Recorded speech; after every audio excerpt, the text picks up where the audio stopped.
Victory comes from finding opportunities and problems.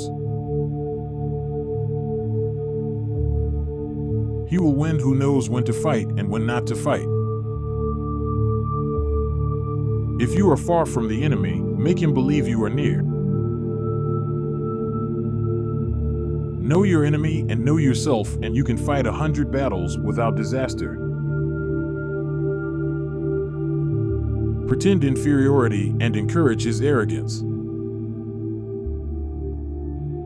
In the midst of chaos, there is also opportunity. To know your enemy, you must become your enemy. Move swift as the wind and closely formed as the wood. Attack like the fire and be still as the mountain.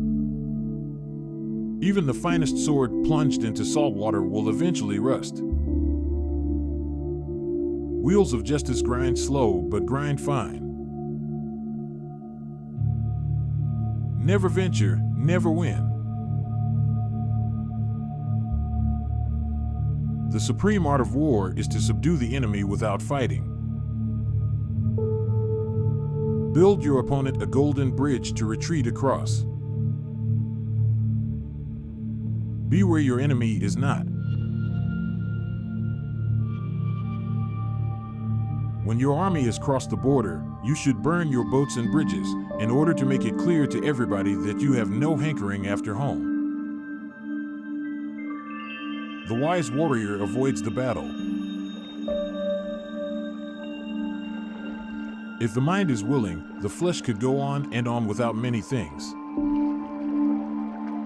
Attack is the secret of defense. Defense is the planning of an attack. Great results can be achieved with small forces. Opportunities multiply as they are seized. It is easy to love your friend, but sometimes the hardest lesson to learn is to love your enemy. Plan for what it is difficult while it is easy. Do what is great while it is small. The opportunity of defeating the enemy is provided by the enemy himself.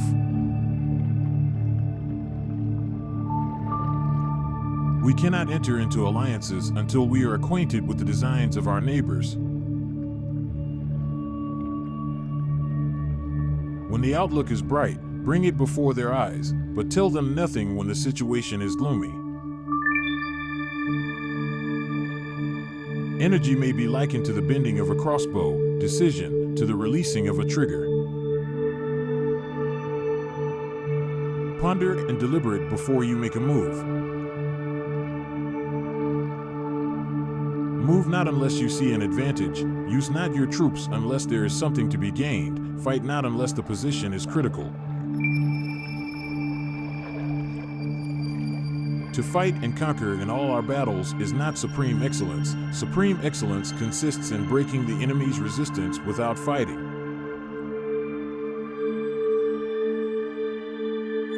Treat your men as you would your own beloved sons, and they will follow you into the deepest valley.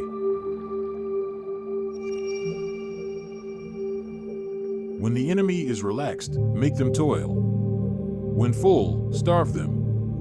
When settled, make them move.